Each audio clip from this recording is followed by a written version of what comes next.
Hello, you wonderful people, and welcome to another episode of Super-Fanta-Fi. This being a show where I talk about TV shows of the supernatural, fantasy, and or science fictional genre. For today's episode, I'm going to talk about the latest episode of Supernatural. Another great episode.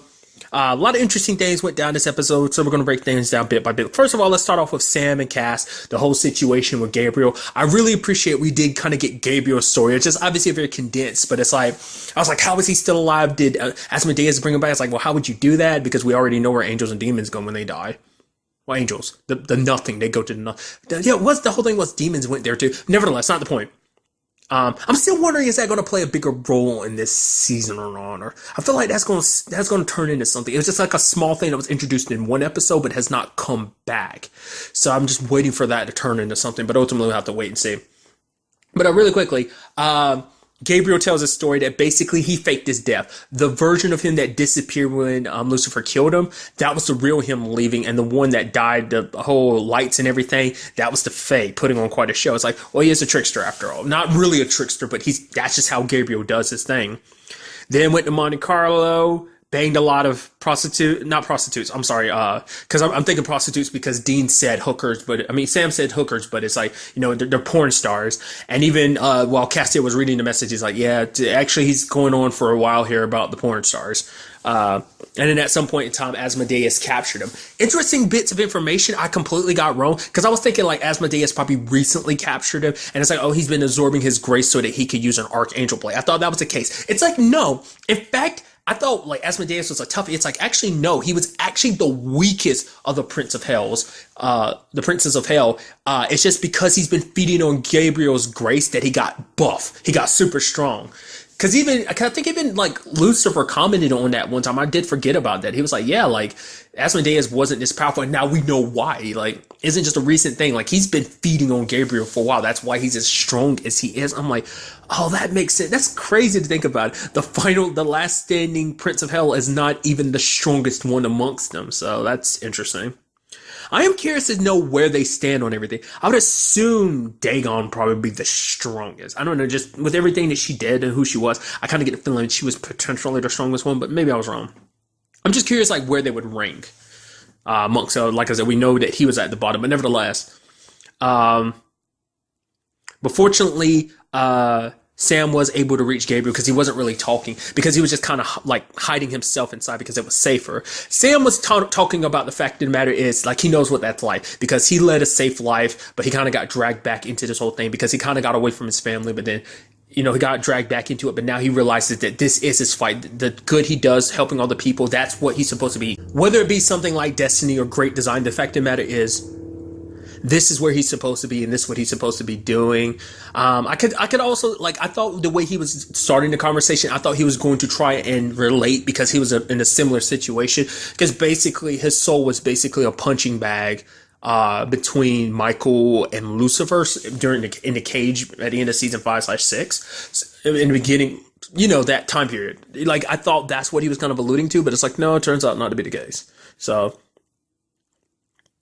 Asmodeus shows up, kind of wreaking havoc like usual. But what took me by surprise is that we saw freaking Gabriel like he flexed on him, healed his wounds, flexed his wings. Also, interestingly enough, we found has it come up before that an angel can't heal an archangel? I mean, it would make sense. I mean, like, they're on a different scale. You would think it still wouldn't matter, but I guess it's because, like, compared to an archangel, an angel's power is so infantile that it's kind of like it can't really do a dent to all the essence, all that is, a archangel. Maybe that's kind of the idea, but nevertheless. Gabriel flexed on him, and then, you had Asmodeus trying to fight back, but then Gabriel knocked it back. So it's like, holy crap.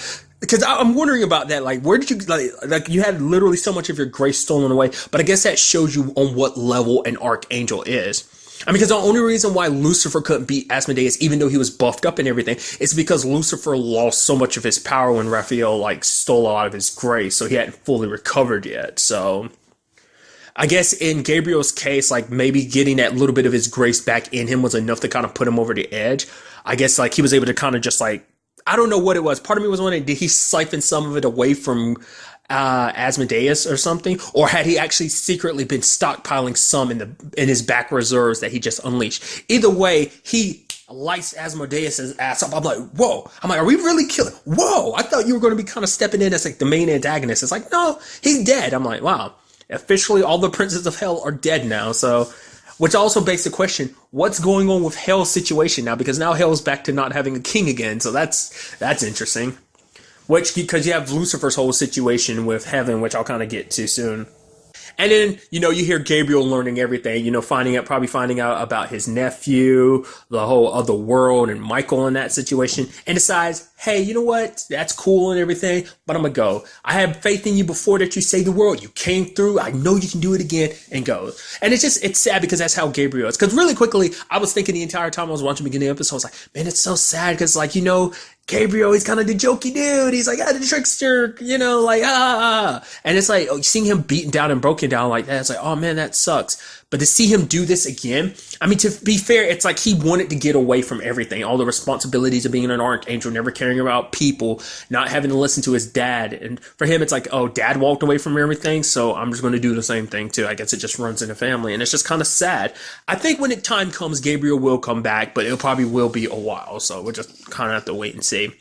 Then we have Lucifer's side of things, which I love it, enjoying being, God, essentially. And you have Joe being like, yo, what the hell are you doing? Do some godly stuff. But he's just kind of like, he's talking to one of the angels, demons, coming in like, yo, shouldn't she kind of, bow down to me a little bit more, be a little more respectful, service me, satisfy me? And she's like, relationship stuff isn't my thing. See, that's a yes. And I love him being such a child because it's like, no, I'm gonna run things better than dad. It's like, ugh.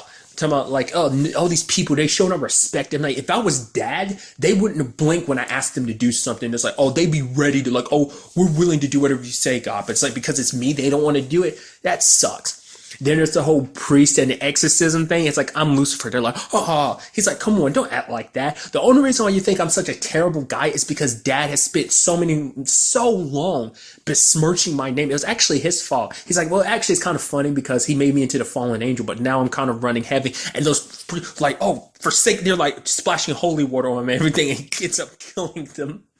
I'm surprised he didn't do it sooner, but that was so interesting. Listening to people's prayers, like, oh my God, these guys are such losers.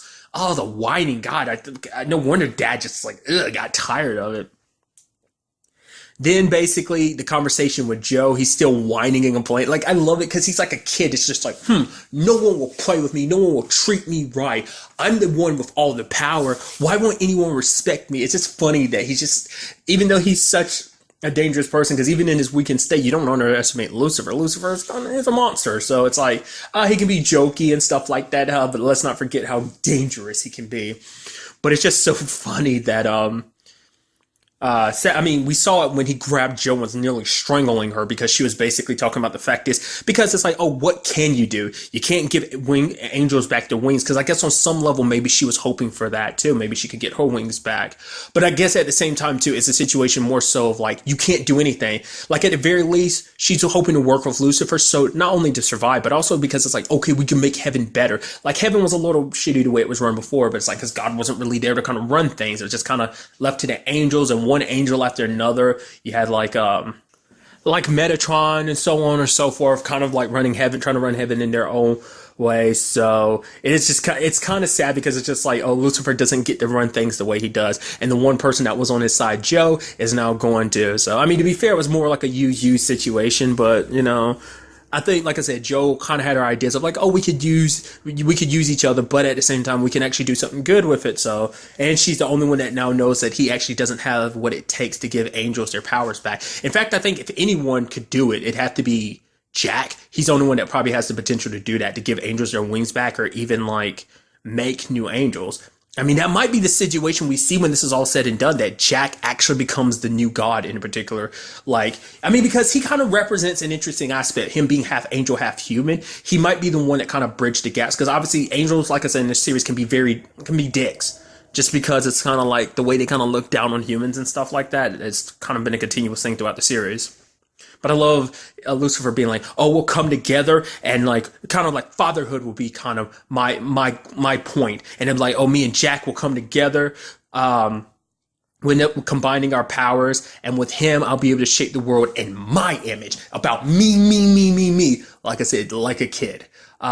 Which is kind of interesting because it is something that he's never actually, he's talked to Jack in his head, right? But he hasn't actually met, I'm blanking because I don't remember. He hasn't met Jack face to face, has he? Because that's just something Joe kind of threw in his face too. It's like, you're actually running away. Like, you don't actually want to look at your son because you're afraid he'll look at you with nothing but contempt. Like, he won't love you because already, like, in Jack's mind is like, yeah, Lucifer, yeah, he might be my biological dad, but Castiel's more of a dad to me than he ever will be. Like, he's an evil person, and like, my mom wanted me to be good, and I'm gonna do what my mom says, not like the guy who like played a part in me being born but not really my dad, so we'll see where all that goes. And finally, we have the other aspect of the episode taking place in the other world. We have Ketch and Dean, and it does seem like Ketch is kind of doing what I thought he was. I was like, yeah, he's kind of doing this for Mary, isn't it? It's like, my mom will probably shoot you the moment she sees you, shoot you again and kill you again. But it's a situation of he wants to kind of make up for what he did. It's kind of something him and Dean actually have a heart to heart, which is kind of interesting because in Ketch's case, it's like he never really cared about people. It was always about duty for him, even when his colleagues were in trouble, he never went out of his way to try and save them. So now he's hoping to kind of erase that. I mean, to be fair, that's because he was raised in that environment when it came to the British men of letters, and they're very cutthroat. We kind of saw that with his upbringing with them, that they're assholes. And interestingly enough, we got a surprise character appearance from Charlie. I was like, what? Charlie? That's crazy. Which, for one, just because it's Felicia Day, I will always lose my shit when it's Felicia Day. Interestingly enough, if you haven't watched this season of The Magicians, if you haven't watched The Magicians at all, change that like immediately. But she actually popped up for like 3 episodes this season. Also, interestingly enough, it's kind of, I might have talked about this before. I think I have in some other cases. Back when season 10 was originally airing on TV, like, I watched part of it, but then I got super far behind. Like, I didn't start catching up with Supernatural until like a little bit after the 12th season premiere. Like, by that time, like, I kind of got caught up at that point in time. But nevertheless, Charlie's death actually got spoiled for me because I was watching something else, and then a preview for that Supernatural, the episode after she died, a preview popped up, and you're like, oh yeah, Charlie's going on. I'm like, okay, got that spoiled for me. So that was just always something that's kind of always irked me. And that's not the show's fault. That's 100% my own fault for getting so far behind on the show. But nevertheless, it's nice to see her back. I'm like, Charlie! And so, Dean opens up about what happened to Charlie. Like Charlie died because, like, I think because what also made Dean feel most responsible for it is because Charlie died, because that was back during the whole Mark Kane situation, and because of that, like, she died trying to find a way to remove it, and it's like, she did so much for me and Sam, like, that I can't even express. The fact of the matter is, she was like family. She was like a little sister to me, and it's like, oh, dude, that's so adorable. But luckily they were able to rescue Charlie because she knows exactly where Mary and Jack are. Obviously, like, Dean had to do the whole, like, breaking things down. It's actually kind of interesting because I mean, it's something that Dean kind of pointed out. It's like, well, things kind of look a little different. I guess it's because it's wintertime, probably because they are 2 different Earths. Maybe, like, things work a little bit differently. Because I would assume just because the show kind of keeps in touch with, like, modern time, so it's probably like spring on their Earth, but in the alternate world, it looks like it's winter. Not unless it's just the region. I mean, to be fair, the Earth could be completely messed up, like, when it comes to seasons and stuff like that, just because the world is just, well, knocked off its axis or something because of all the angel crap. Or, so, because they definitely didn't. Maybe it also depends on where you open the portal. I mean, because to be fair, where they opened the portal, Jack ended up landing right in front of Mary. I don't know, maybe that plays a role in it, or maybe it doesn't. Maybe it just spits you out literally at random places. I mean, you are literally going across space and time to do, like, travel into another dimension like that. So I guess it's like, there's not an exact science to it, so. But ultimately what happens is, it's like, okay, you get back to your Earth, like, Ketch is like, I'll stay here. Like I said, after him and Dean had that heart to heart, and he's like, okay, I'm gonna do this. You go back, do what you need to, arm up, and then we come back. You come back here. And, like, he wanted to bring Charlie too. I was like, oh, is Charlie about to go too? Because it'd be kind of cool if we brought Charlie here and everyone's, like, in the circle. I was like, ah. It's like, no, Charlie decided to stay behind because this is her world. This is where the people she cares about are too. So her friends are here, so she's going to fight for this world. So he's like, I just don't want to lose you again. And she's like, that's not your choice. So just like what happened with Charlie, like he blames himself, but it's like, that was Charlie's choice. Like, yes, things should have, you wanted things to end differently. It should have, but it ended that way because Charlie was doing what she could to help you, you know? So, but I'm sure that just makes Dean feel even more guilty, you know, as I was kind of saying.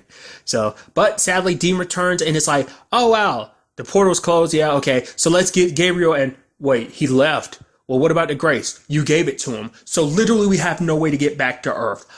That other Earth. Damn it. Because it's like every time something goes right, we feel like we're so close, we end up just getting that much further away. So now it's like they still have the ingredients, but now they still need the blood of, an archangel's grace. So that's going to go down two ways. They're saying like, oh, we're going to find Gabriel. I don't think they are. I think when it's all said and done, they're not going to find Gabriel. Gabriel won't show up until like probably like the season finale.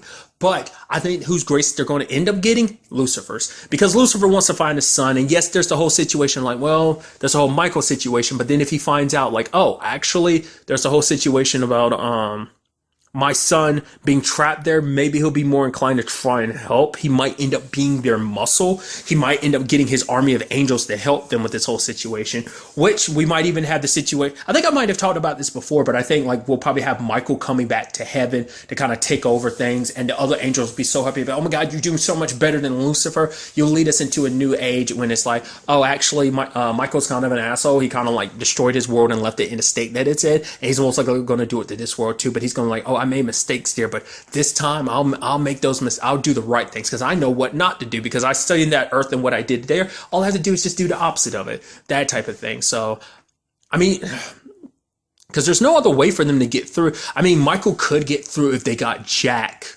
Jack's the only one that could open the portal on that side. Well, to be fair, there's also, God, I'm blanking on her name, Kaya from that other world. Let's not forget that she's still around, and the Kaya from this world could open portals to other worlds. I forgot what was that called. That term used for her ability. Who's to say that her from a different world isn't, you know, can't do the same thing? Because we still have not gone back to that situation since like the mid-season premiere when that whole situation got played out the way it did. So that's kind of interesting. That's still a storyline that's still kind of out there in the open too. So I get the feeling like that's got to circle back. But if she has the same ability, she could do that. Man, all this stuff with doppelgangers and stuff like that, it's crazy.